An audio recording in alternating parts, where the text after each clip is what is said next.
Hello everyone, मेरा नाम ज़ुलेखा बानो है और मैं एक नई सीरीज़ स्टार्ट करने वाली हूँ जिसमें मैं नागरिक सुरक्षा संहिता 2023, भारतीय नागरिक सुरक्षा 2023 एवं पूर्व की सीआरपीसी 1973 का तुलनात्मक अध्ययन करने वाले हैं।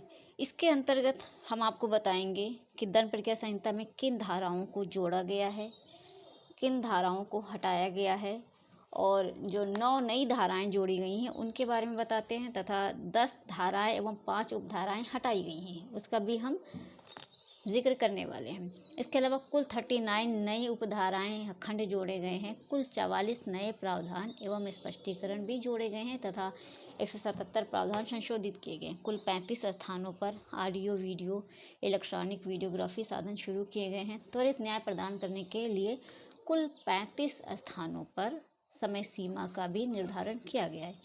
इन सभी को हम विस्तार पूर्वक पढ़ेंगे।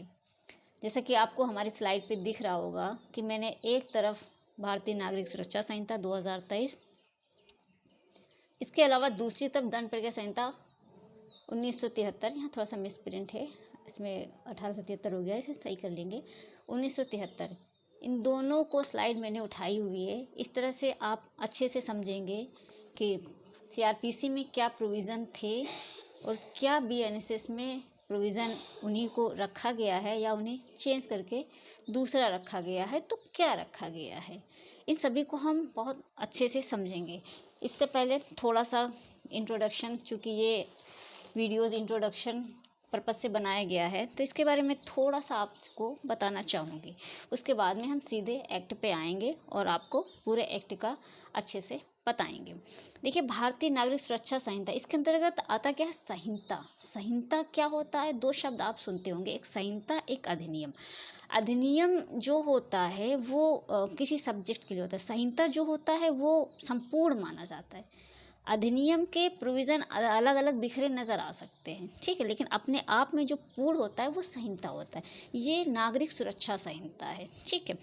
इस संहिता में प्रावधानित है कि किसी अभियुक्त को अपराध करने के पश्चात कैसे न्यायालय में पेश किया जाता है, उसका कैसे विचारण होता है, कैसे उसके लिए निर्णय दिया जाता है, इन सब की प्रक्रिया का वर्णन इस संहिता के अंतर्गत किया गया है।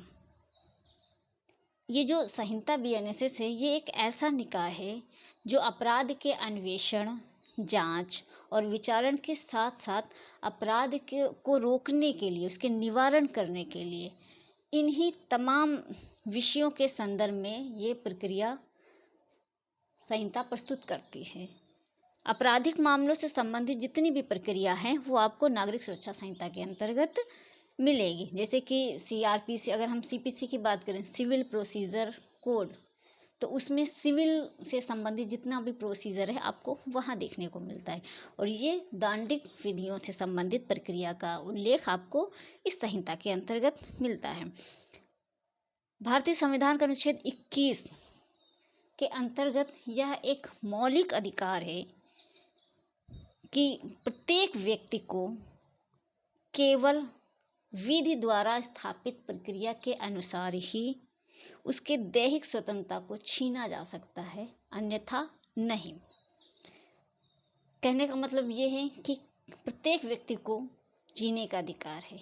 कोई भी व्यक्ति किसी अन्य व्यक्ति की जीवन नहीं ले सकता है। अगर ऐसी परिस्थितियां आती हैं तो वो विधि द्वारा स्थापित प्रक्रिया, यानी कि अगर उसे किसी विधि के तहत दंडित किया गया है तभी उसे मृत्युदंड दिया जाएगा, अदरवाइज नहीं, क्योंकि जीने का अधिकार फंडामेंटल राइट है आर्टिकल 21 के तहत। एक केस है, इकबाल इस्माइल सोडावाल बना महाराष्ट्र राज्य का, 1974 का ये केस है जिसमें सुप्रीम कोर्ट ने दंड प्रक्रिया संहिता, या अब बीएनएसएस कह सकते हैं, इसको विधि के शासन एवं तरंग के सनक के शासन के बीच बहुत ही बड़े अंतर को वर्ण विन्यास करते हैं। इसके द्वारा विधि का शासन स्थापित किया जाता है, वर्ण विन्यास करती है, इसके द्वारा विधि का शासन स्थापित किया जाता है। यदि इस संहिता का दुरुपयोग किया जाता है तो हाई कोर्ट उच्च न्यायालय को ऐसे दुरुपयोग को अपने अंतर्निहित शक्ति का प्रयोग करते हुए उसे रोका जा सकता है, ये इसमें बताया गया है। आगे हम देखते हैं तो परिसंघात्मक व्यवस्था में मुख्य लक्षण होता है कि संघ और राज्य के बीच शक्तियों का विभाजन होता रहे। यह विशेषता संघवाद के क्रोड या कुंजी कही जाती है।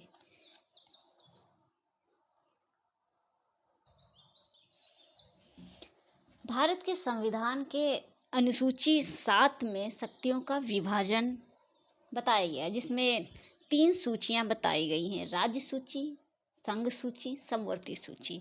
बीएनएसएस समवर्ती सूची का विषय है। राज्य सूची में उन विषयों का उल्लेख किया गया है जिसमें विधि बनाने की जो शक्ति होती है वो राज्य की होती है। संघ सूची में विधि बनाने की शक्ति संघ को होती है, लेकिन समवर्ती सूची में होता क्या है कि इसमें संघ एवं राज्य दोनों ही विधि बना सकती है।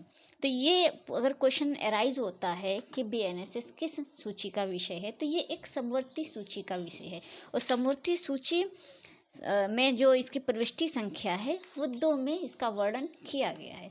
अब हम आते हैं सबसे पहले तो देखते हैं, हम बीएनएसएस पढ़ रहे हैं तो इसके साथ साथ इसकी जगह पे पूर्व में सीआरपीसी थी, तो उसका इतिहास क्या है मुझे ये भी जानना बहुत ज़रूरी होगा कि हमें जानना चाहिए कि सीआरपीसी का निर्माण कैसे हुआ, किन उद्देश्यों की पूर्ति के लिए उसका निर्माण किया गया है, फिर क्या कमियां आ रही थी जो उसे हटा करके बीएनएसएस लाया गया। इन सभी बिंदुओं को हमें बहुत अच्छे तरीके से समझना होगा। चलिए हम आगे बढ़ते हैं। सबसे पहले हम देखते हैं सीआरपीसी का इतिहास। तो प्राचीन काल में आपराधिक न्याय प्रशासन के बारे में जो प्रक्रिया थी वो धर्म ग्रंथों के अनुसार संचालित की जाती थी। मध्यकाल में मुस्लिम विधि द्वारा शासित होते थे, हिंदू विधि के द्वारा शासित होते थे।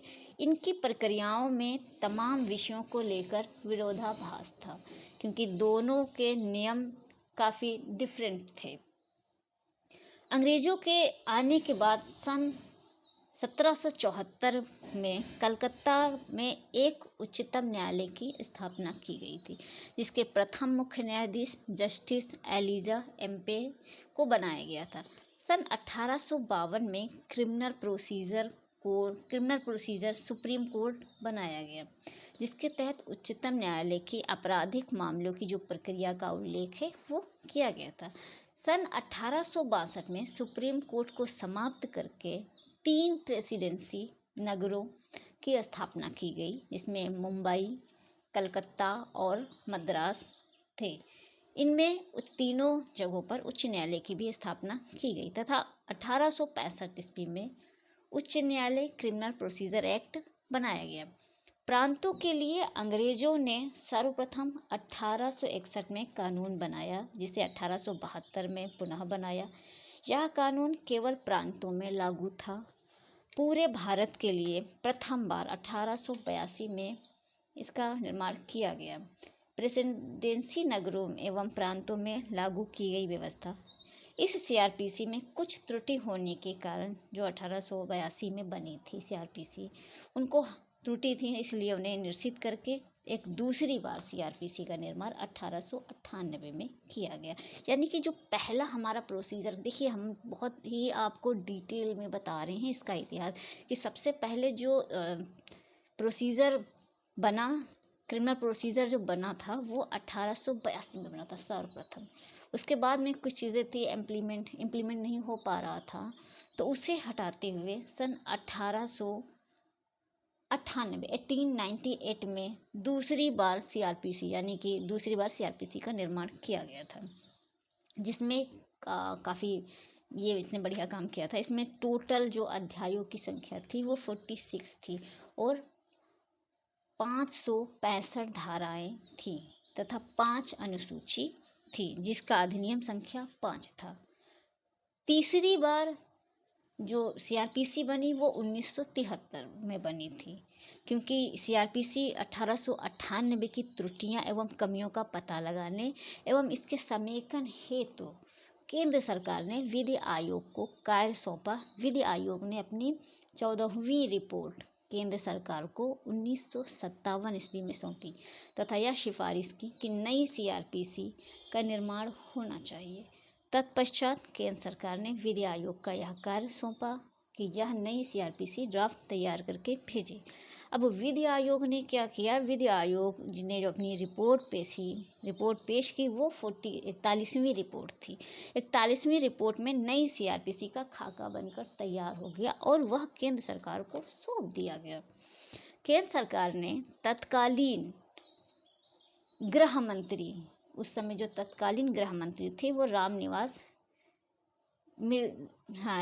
जी ने एक विधेयक राज्यसभा में पेश किया। तत्पश्चात इसे लोकसभा में भेजा गया, लेकिन इस बीच लोकसभा का विघटन हो गया। उसके बाद नई लोकसभा के बनने के बाद इसके अध्यक्ष एक सही से विधेयक को संसद की प्रवर समिति को भेज दिया। इस समिति के अध्यक्ष अकबर अली थे।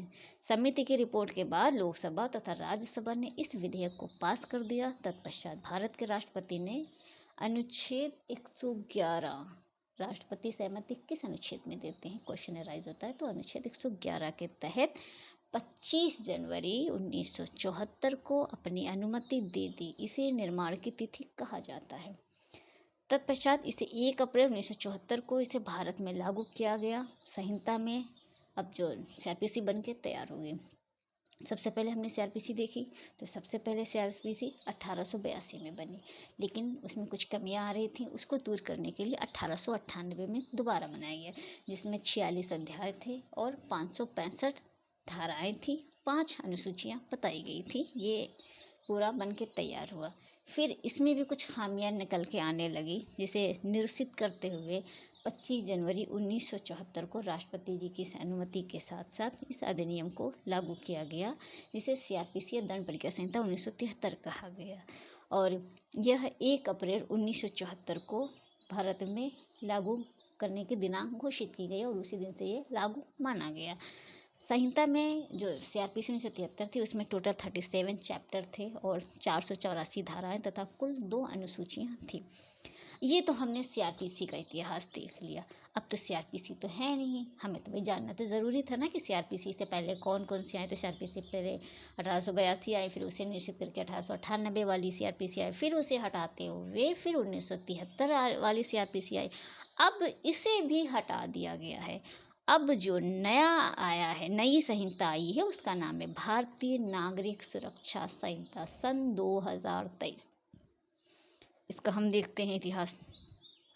बहुत ही इत्मीनान से और धैर्य से आप सिर्फ सुनते जाइए, आपको सारी चीज़ें क्लियर होती जाएंगी। अगर आप नए हैं तो आपको थोड़ा सा धैर्य रखना पड़ेगा। इस वीडियो को 1 से 2 बार, 2 से 3 बार सुनिएगा। चीज़ें अच्छे से, जो पॉइंट आपको इम्पोर्टेंट लगे वो आप नोट डाउन भी करते जाइएगा।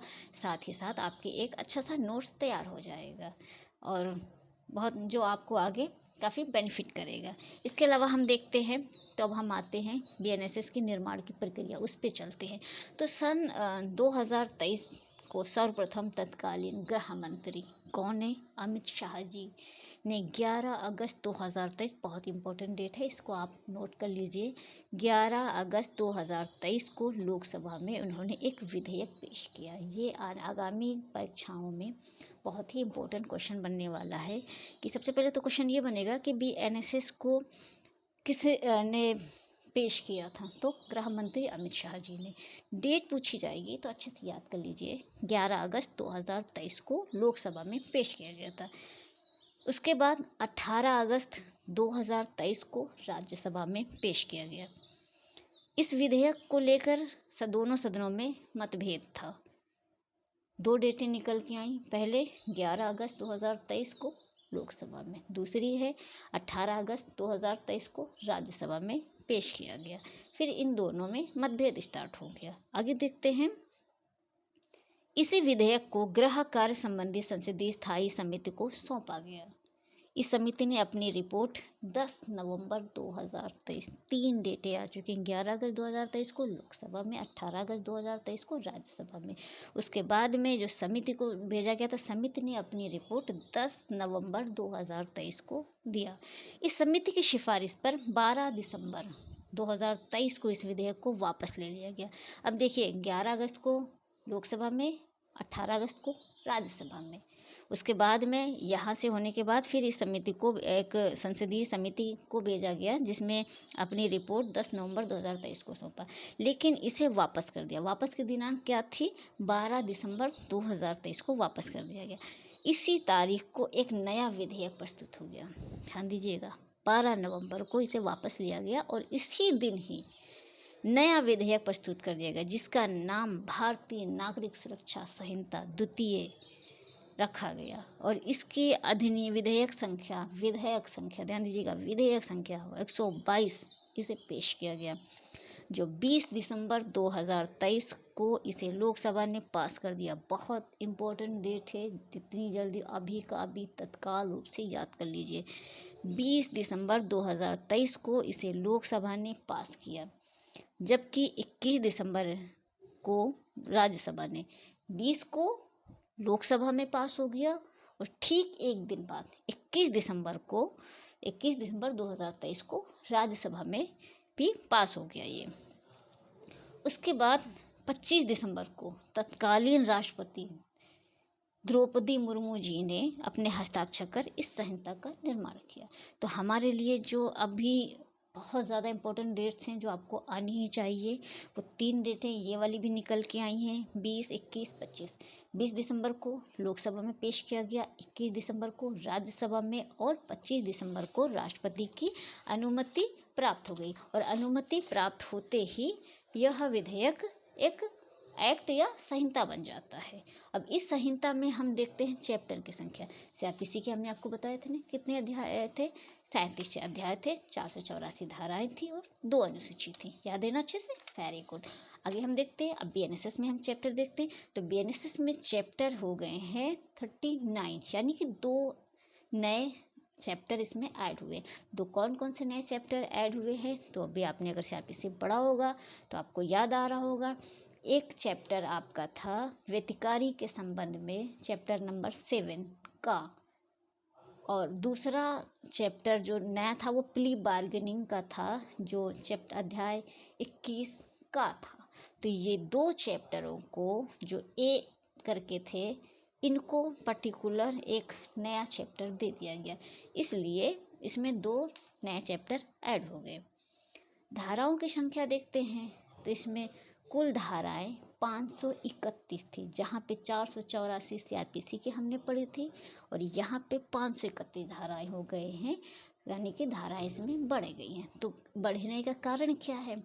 तो सिंपल सा समझिए, बढ़ने का कारण ये है कि उसमें हम देखते थे, जैसे पढ़ते थे 41 ए बी सी डी पढ़ते थे, ठीक है, और 105 ए बी सी डी पढ़ते थे, या 100 जो प्ली बार्गेनिंग थी, ठीक है, ये ए बी सी डी थी। अब इनको जो है पर्टिकुलर एक धारा में परिभाषित कर दिया गया, एक धारा में इनका उल्लेख कर दिया गया है, जिस कारण से ये इसमें जो धाराओं की संख्या है वो बढ़ गई है, 531 धाराएं हो गई हैं। और अनुसूची 2 उसमें भी थी, 2 इसमें भी थी। और ये इसके लागू करने की दिनांक भी पूछी जाती है, तो 1 जुलाई 2024 को यह लागू किया गया था, जिसका एक्ट नंबर 46 है। मैं आपको कुछ कीवर्ड फिर से रिपीट करा दे रही हूँ, अगर हम पूछें, अगर एग्ज़ाम में 100% बनेगा, इसलिए आप लोग तुरंत तत्काल रूप से याद कर लीजिए कि 20 दिसंबर को लोकसभा में यह विधेयक पेश किया गया और 21 दिसंबर को राज्यसभा में पेश किया गया। राष्ट्रपति की अनुमति कब मिली? तो 25 दिसंबर को। एक बार मेरे साथ रिवाइज करिए, अपने मन में बोलिए। लोकसभा में कब पेश किया गया? 20 दिसंबर को। राज्यसभा में कब पेश किया गया? 21 दिसंबर को। राष्ट्रपति की अनुमति 25 दिसंबर को मिली। तो इस तरह से ये तैयार हो गया। और इसके प्रवर्तन की तिथि क्या है? लागू होने की तिथि क्या है? तो 1 जुलाई 2024 को लागू होने की तिथि है। अब हम अगर देखते हैं इसकी उद्देशिका क्या कहते हैं, बीएनएसएस की उद्देशिका पे हम अगर हम बात करें तो इसकी उद्देशिका क्या कहती है? तो ये कहती है कि ये जो संहिता है, संहिता मतलब बीएनएसएस संहिता है ना, ये संहिता क्या करती है? इस संहिता का उद्देश्य संहिता को समेकन और संशोधन करना। समेकन मतलब होता है जैसे बहुत सी चीज़ें बिखरी पड़ी हों, उनको एक जगह इकट्ठा करना, ठीक है, मतलब जैसे बहुत सी चीज़ें उनको एक जगह समाहित करना, उसी को ही समेकन कहते हैं। समेकन और संशोधन करना है, पुरानी सीआरपीसी का उद्देश्य भी यही था। समेकन का तात्पर्य क्या है कि आपराधिक मामलों में लगभग सभी नियम इसी संहिता के अंतर्गत दे दिए जाए और इसके अंतर्गत बताया जाए। अब यहाँ पे मैं एक आपको बहुत सी छोटी चीज़ और मैं बताना चाहूँगी, जैसे संहिता तथा अधिनियम पूछा जाता है। संहिता क्या, अभी जैसे मैंने इसमें बताया ना, क्या बताया कि भारतीय नागरिक सुरक्षा संहिता, तो आप लोगों के जहन में आ रहा होगा कि मैम ये संहिता क्या है। अब जैसे हम पढ़ते हैं साक्ष्य अधिनियम या भारतीय संविधान अधिनियम, ट्रांसफ़र ऑफ प्रॉपर्टी एक्ट, तो ये अधिनियम, कहीं पे अधिनियम आ रहा है, कहीं पे संहिता क्या आ रहा है, ये दोनों शब्द कंफ्यूज करते हैं। तो ये जो क्वेश्चन है ये इंटरव्यू में कई बार पूछा गया है और आगामी इंटरव्यू में भी पूछे जाने की प्रबल संभावना है, तो हमें इसका अंतर पता होना चाहिए। अगर हम प्रैक्टिस भी करते हैं तो कभी कभी हमारे सीनियर्स जो होते हैं हमारी खिंचाई करने के लिए, जजेस जो होते हैं वो हमारा नॉलेज चेक करने के लिए पूछते हैं, चलिए बताइए अधिनियम किसे कहते हैं, संहिता में क्या अंतर है, तो ये आपको जानना चाहिए। हम बताते हैं, देखिए सामान्यतः दोनों में मूल अंतर नहीं है, ठीक है, वो भी किसी कोई विधि का ही उल्लेख होता है संहिता में भी और अधिनियम में भी होता है, लेकिन दोनों में अंतर क्या होता है। फिर अगर एक ही है तो अलग शब्द क्यों है, ये भी तो क्वेश्चन राइज होता है, बिल्कुल है, लेकिन इसमें अंतर भी है। अंतर क्या है वो बहुत बारीक सा है, समझिए। संहिता जो होती है वो पूर्ण होती है, यानी कि संहिता जो होती है वो पूर्ण होती है, एग्जस्टिव होती है, और एक्ट जो होता है वो नॉन एग्जस्टिव होता है, यानी कि पूर्ण नहीं होता है। एक अधिनियम की बातें अन्य जगह भी बिखरी हुई आपको मिलेंगी, लेकिन जो संहिता होता है वो क्या करता है, वो सबको अपने अंदर समाहित करके चलता है। तो ये संहिता और अधिनियम में कुछ था डिफरेंस, मैंने आपको बता दिया। इसके साथ ही मैं आपको थोड़ा सा, जैसे कि मैंने स्टार्टिंग में बताया था कि नई धाराएं जोड़ेंगी, मैं आपको बताना चाहूँगी कि अब हम देखते हैं जैसे कि सबसे पहले हम उनको जानेंगे जिनको हटाया गया, जो पहले सीआरपीसी में थे लेकिन बीएनएसएस में उनको जगह नहीं दी गई है, ठीक है, तो उनके बारे में हम जानते हैं। देखिए उसमें क्या है, जैसे भारत की परिभाषा दी गई थी, ठीक, तो भारत में था कि जम्मू कश्मीर राज्य, चूँकि 370 के बाद अब हमारे यहाँ जो है जम्मू कश्मीर भी हमारे भारत का हिस्सा हो गया है, ठीक है, तो अब भारत की विशेष परिभाषा देना उचित भी नहीं था, इसलिए उसे हटा दिया गया। फिर अब आता है, इसमें महानगर क्षेत्र का उल्लेख किया गया था, ठीक है, महानगर की परिभाषा दी गई थी, इसके लिए पर्टिकुलर सेक्शन भी बताया गया था। अब महानगर का प्रोविज़न जो भी था उसे भी हटा दिया गया, उसको अब जगह नहीं दी गई। प्लीडर हटाया गया, विहित हटाया गया, महानगर क्षेत्र परिभाषित था उसे भी हटाया गया। सहायक सेशन न्यायाधीशों का अधीनस्थ होने के लिए एक सेक्शन डिसाइड किया गया था, लेकिन अब जो नए में हम देखेंगे वहाँ पे इसको जगह नहीं दी गई है, उसी में लिख दिया गया।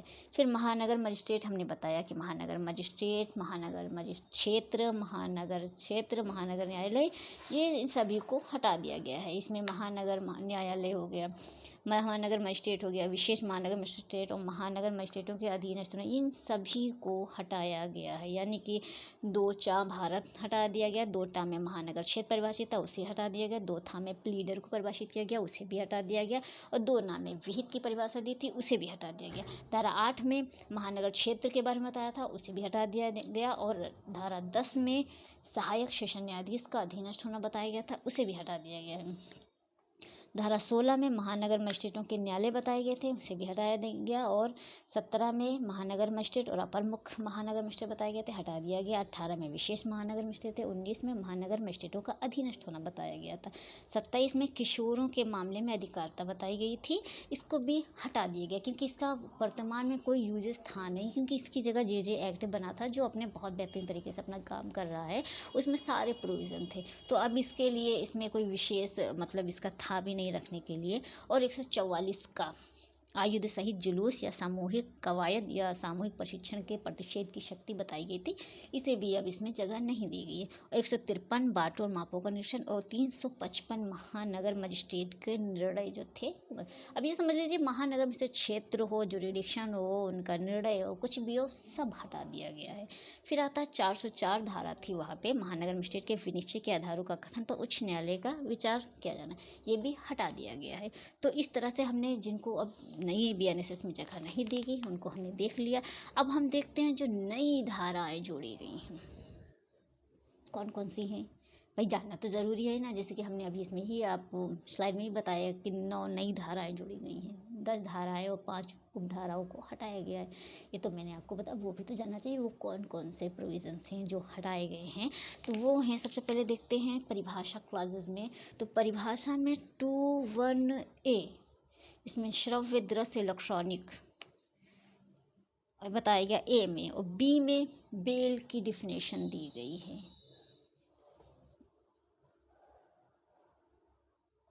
बी में बेल की डिफिनेशन दी गई है, नई परिभाषा जोड़ी गई है। और 21D में जमानत पत्र को परिभाषित किया गया है, डी में घ में जमानत बताया गया। और 21E में बॉन्ड बताया गया, बंध पत्र को परिभाषित किया गया है। और 21 झा में इलेक्ट्रॉनिक संसूचना हो गया। फिर 35 धारा 35 क्लास 7 जो कि बिना वारंट की गिरफ्तारी के संबंध में है, उसमें क्लास 7 नया जोड़ा गया है। क्लास 7 कहता है कि पुलिस वारंट के बिना कब गिरफ्तार कर सकेगी, इसके बारे में क्लास 7 बताता है, तो वो नया ऐड हुआ है। और 86 धारा जो है भी नहीं है, जो कहती है उद्घोषित व्यक्ति की संपत्ति की पहचान और कुर्की। जो उद्घोषणा होती थी कि संपत्ति की जो कुर्की के आदेश होता था, उसमें एक नया प्रोविज़न जोड़ा गया है कि जो उद्घोषित व्यक्ति है, जिसे उद्घोषित घोषित किया गया है, उसकी संपत्ति की पहचान की जाएगी और फिर कुर्की की जाएगी। ये नया जोड़ा गया है जो धारा 86 में आता है।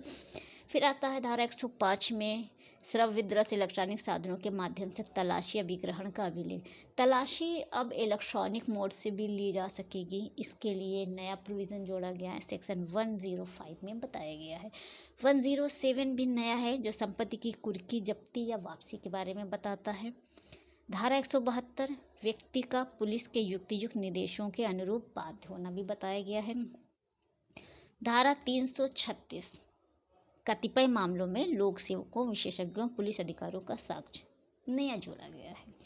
और धारा 356 बहुत इम्पोर्टेंट है, इसके लिए थोड़ा सा ये विवादित चल रहा है, कई रिट दाखिल की गई हैं, भी थोड़ा डिस्प्यूटेड चल रहा है, लेकिन ये भी बहुत इम्पोर्टेंट आगामी परीक्षाओं के लिए तो बहुत ही ज़्यादा इम्पोर्टेंट, चाहे प्री के उस पर देखें या मेंस के पर्पज़ से देखें या इंटरव्यू, तीनों ही स्टेजेस पे ये धारा बहुत ही महत्वपूर्ण होने वाली है, इसलिए बहुत अच्छे से आप लोग इसको समझ लीजिए।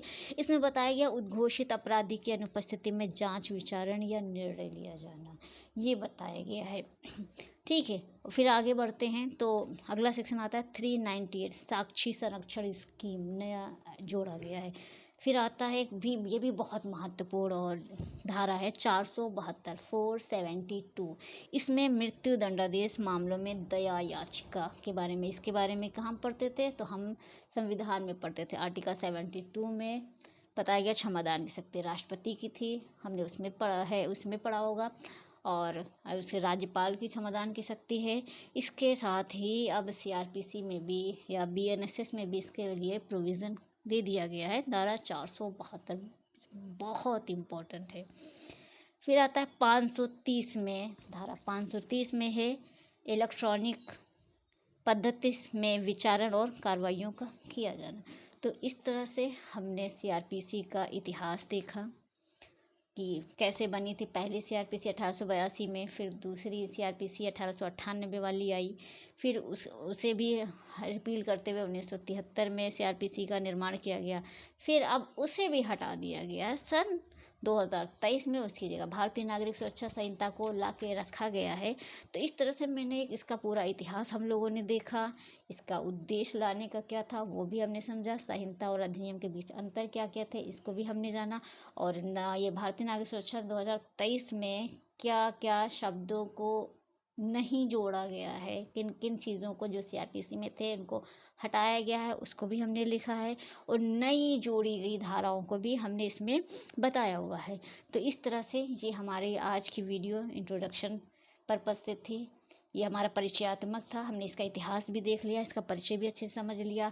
अब हम अगली वीडियो में सीधे एक्ट पे आएंगे और उसको हम अच्छे से धारावाहिक बताते चलेंगे, जिसमें हम आपको सीआरपीसी और दंड परीक्षा संहिता दोनों का तुलनात्मक अध्ययन कराने वाले हैं। आप लोग बहुत अच्छे से फोकस होकर फुल कंसंट्रेट के साथ क्लास में बैठिएगा, आपको बहुत ही लाभ होने वाला है और बहुत ही ईजी वे में हम आपको बतावेंगे, क्योंकि बेयर एक्ट की लैंग्वेज आपने देखा होगा काफ़ी क्लिष्ट लिखी हुई है, लेकिन कोई नहीं, आपको बिल्कुल भी टेंशन लेने की ज़रूरत नहीं है। बहुत अच्छे से सामान्य भाषा में हम आपको बताएंगे। इसके साथ साथ जो प्रैक्टिस में क्या क्या चलता है, क्या क्या है, हम आपको बेयर एक्ट साथ साथ जो प्रैक्टिस में होता है उसको बहुत ही अच्छे से सब साथ में बताएंगे अच्छे से। आपको हमारा ये वीडियो पसंद आया हो तो लाइक करें, शेयर करें।